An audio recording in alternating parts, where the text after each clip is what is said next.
So let's now find out what the position is from the government. We can go straight to speak to the Defence Secretary Ben Wallace to get his reaction to the interview with Steve Baker.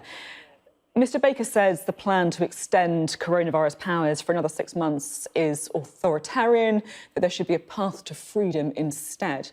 Why do you want to extend it for that amount of time? Look, we have, all of us, whether you're NHS workers or the members of the public, made incredible sacrifices over the last year to make sure that we try and get on top of this pandemic. You know, we are in a place at the moment where, unlike many other countries, we have started to get on top of it, slowed the flow into hospitals, started to reduce the tragic loss of life through it, and started to roll out the vaccine at an unprecedented level. I don't think now is the time to throw that away or potentially put that at risk. I think now is the time to the final mile is the most important thing for us all, to make sure that we buckle down, get through the different stages that the Prime Minister set out, the next one being the 29th of March and then another one on the 12th of April, and slowly but surely, all of us together make sure we tackle this dreadful pandemic. I don't think anyone is saying that now is the time to lift restrictions or to stop the powers, but you're talking about extending this for another 6 months at a time when by mid-April the top 9 priority groups should have been vaccinated. They accounted for 99% of deaths in the first wave. Restrictions set to be lifted towards the end of June. Why do you need 6 more months? Look, Parliament can put in place powers and it can always remove powers if it needs to. I think what we want to indicate and signal is, to the public at large, a plan that goes beyond a week by week and a sort of long-term plan, and therefore that involves putting certain tools in place. None of us want to have lots of draconian measures, but this is an unprecedented global pandemic that has cost tens of thousands, hundreds of thousands of lives around the world. And therefore, putting those in place is really important. But of course, as the Prime Minister has been very, very clear, at each stage we will be taking assessments from the science, from where we are with this pandemic, and make the steps required. And, I'm not going to second guess what happens after June. I think that would be wrong. And, my constituents, people often forget this, my constituents in Preston have been locked down since the middle of August. They have sacrificed a huge amount to deal with this pandemic. And I really think the first and foremost thing to do is to roll out the vaccines, protect our NHS and make sure we take it step by step. And Steve Baker is a good friend of mine. He's a great MP. He's very diligent, and I fully respect his position. And it's right that the government is always asked about powers that it seeks to take. And we listen to his contribution, and I listened to it just now. But, for us as a government, I have to hold the balance between the needs of my constituents to be protected, the needs of the NHS, and indeed the needs to get on top of this virus so we can get the economy back up and running. Just to be clear, you're saying that politicians can impose powers but also remove powers. You're saying that these powers may not last the full 6 months. You could take them away earlier. Well, I think that's just going into the realms of, speculation. I think my point is... Well, you said that you were the one who raised the idea of removing powers. No, Sophie, you're saying that, as if it's a one-way street. I think you were trying to imply that just because we're going to put powers in place and somehow means it'll definitely be there for a very long time. I think the point is we're going to put the powers in place to deal with the pandemic and the measures that we think need to be implemented and complied with. And of course, at each stage we take those views. But they could be put in, they could be extended, Sophie. All these things are what Parliament can do. Parliament is there to obviously scrutinise the government proposals. I think my point is it is not a one-way street. Just because we're seeking to have the powers, it doesn't mean to say we're deaf to how facts change on the ground. And all the way through this, following the science, following the facts, looking at outbreaks around the world, has informed us. It'll inform us with the task force around international travel that's going to report to the Prime Minister in April. It'll inform us around the passporting task force. It'll also inform the Prime Minister in April. And we will take it step by step. But for my constituents who have been locked down since August, having a sense of plan, having a sense of stability is probably the most important thing, so that they can get on with their lives, get their children back to school, but also understand what the government's next steps are. You mentioned how the plans will inform things like foreign travel. What is the position on foreign travel? Is it likely that we'll be able to go on holiday this summer? And what are your own holiday plans? Well, my colleague, the Transport Secretary, said only recently that it's highly unlikely we'll be able to go on foreign holidays as such, this side of May, or indeed in early May. But we're going to wait for these task force to report to the Prime Minister in April. They're going to take a look at it.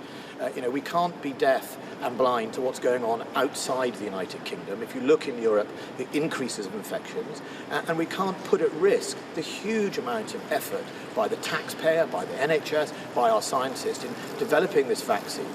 And if we were to be reckless in any way and import new variants that put at risk, then what would people say about that? We've got a good direction of travel. We're getting there, and I think we need to make sure we preserve that at all costs. You mentioned there the rising cases in Europe. There's also been a lot of criticism of the vaccine rollout across the EU as well. And Ursula von der Leyen, with the backing of France and Germany, has again threatened to potentially block exports of AstraZeneca to countries such as the UK, who've got a higher vaccination rate than many in Europe. Now, the Foreign Secretary has accused the EU of acting like less democratic countries. Do you think that the EU is acting like a dictatorship? Well, look, I will take the President of the European Commission's words that she gave to the Prime Minister a few months ago, that the European Commission and Britain were not going to engage in breaking contracts. All of us recognise the importance of international law and upholding contract law around the world. I mean, the European Union will know that the rest of the world is looking at the Commission about how it conducts itself on this. And if contracts get broken and undertakings, that is a very damaging thing to happen for a trading bloc that prides itself on the rule of law, prides itself on following, contracts and being an open trading bloc. And I think, the Commission knows deep down the world is watching what happens. And also it'd be counterproductive, because the one thing we know about vaccine production and manufacturers is it is collaborative. The Oxford University and AstraZeneca developed this, the intellectual property that led to the vaccine. How the vaccine is manufactured involves countries not just in Europe, not just in the United Kingdom, but even further afield in such places as India. And if we start to unpick that, and if the Commission were to start to do that, I think they would undermine not only their own citizens' chances of having a proper vaccine programme, but also many other countries around the world with a reputational damage for the EU that I think they would find very hard to change over the short term. It's interesting that you talk about the interdependency of vaccine manufacturing. That's something that Pfizer has reportedly also flagged to Brussels and the EU, saying that actually parts of the ingredients that they need are made in the UK. If the EU did decide to block exports, do you think you could see some kind of retaliation from countries like the UK? Look. So first of all, the United Kingdom already has its own manufacturing capability in some areas, and because of the decisions the government took, and Matt Hancock and the Prime Minister earlier on, we have invested in a range of types of vaccines that will give us more opportunities. We'll continue to explore growing those supplies if needs be, but I think let's remember we have now vaccinated over half the adult population, unprecedented levels for a country of our size, well above most countries or all countries in Europe, and we're on the right direction. We're going to continue to vaccine. I myself got my first text the other day calling me to have my vaccination, and day by day the vaccines minister and Matt Hancock will explore all supply routes, and I think the Commission knows deep down, the governments of the European Union know deep down that this would be counterproductive to start effectively down this route of if it is true what she's been saying, and I think it's really important that we just Look, Sophie, I think they're under tremendous political pressure on the European Commission. I think it's really a matter for them of how they deal with it. But, the values that they espouse of the European Union of upholding the rule of law, being a trading bloc, all of that means that you follow those contracts, that you honour them, that you agreed. And I think, it would damage the EU's reputation globally should they renege on those things. OK, now, congratulations, by the way, on getting your own vaccination text. We know, of course, we've had an absolutely stonking couple of days for the vaccine rollout, but things could get a bit more bumpy over the next month, partly because of this delay from India. Can you just explain what is the reason for that delay? The Prime Minister said that India hasn't blocked anything. We've been told technical reasons, but frankly, I mean, that is quite meaningless, the idea of it's just technical reasons. Why has that been delayed? And as a result of these issues in the supply chain, are we now looking at trying to manufacture more doses here in the UK? Well, first of all, as I said earlier, Sophie, we already have a manufacturing capability in the United Kingdom. We're always exploring where we can increase that manufacturing capability, whether that's home or with other international partners, and we'll continue to do so. I'm afraid I don't know the exact details of what's going on in Indian factories and development, but what we have seen, and we saw it with, I think, AstraZeneca and Pfizer, is that these technical issues are real. They do happen. When you suddenly massively expand a vaccination program, what you get at the end of that is, sometimes, that takes time. You would have reported a few weeks ago the slowdown in supply, which I think upset the European Commission at that stage, when some of the factories in Europe had to reset and enlarge. I think that's perfectly to be expected. That's why the Prime Minister appointed Nadeem Zahawi as a vaccine minister, to make sure we did everything we can globally to iron out supply chains. Talking as well, just finally, on the vaccine, we've seen a difficult week for AstraZeneca. European countries pausing the rollout, many of them restarting it. And of course, this comes off the back of, for example, the French president describing it as quasi-effective. Do you think some of this criticism of the AstraZeneca vaccine is political rather than being based on science?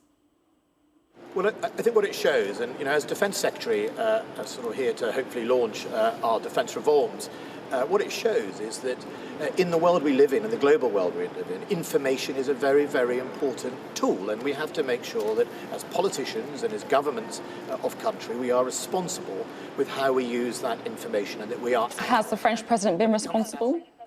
Well, I'll let the media be a judge of that. My view is that the European Medicals Agency has approved AstraZeneca to be safe. A number of countries that said they were going to pause it have now done a U-turn and are starting to roll it out. And I think it's really for the governments of each of those European countries to answer the questions of their own citizens about why or when they're going to get their vaccines.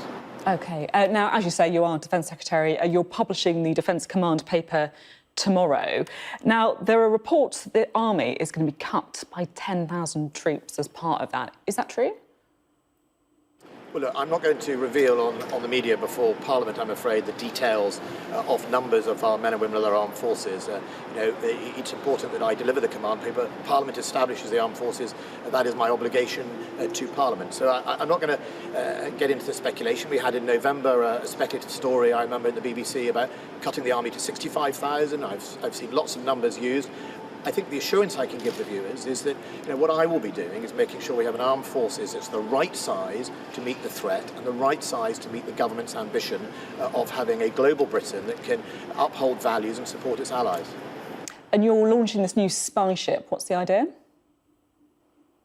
Well, I think back in November, the Prime Minister announced a multi-role surveillance vessel. I don't call it a spy ship. I mean, obviously, what's key here is to make sure that we protect our critical national infrastructure. What we have seen is that our adversaries have spotted that some of our weaknesses are obviously different from what they were 10, 20 years ago. We are very, very dependent on things like cables and satellites in space. And if we don't invest in the capabilities to protect those, then we will be left deeply vulnerable. And there's lots of media reporting around some Russian programs that we have seen about looking at that, and therefore it's my duty as Defence Secretary to make sure we invest in capabilities to make sure the lights don't go out at home. You're talking a lot, of course, about a sort of changing world and the sort of new threats. One of the biggest challenges, of course, is how to deal with China. Now, this week, your Integrated Defence Review called for a positive trade and investment relationship with China. In light of China's actions in Hong Kong towards the Uyghur Muslims, shouldn't we be a bit tougher than that? Well, I think we are certainly tougher than previous governments. We are putting in place new legislation to make sure... Well, that's not hard when you look at David Cameron and George Osborne.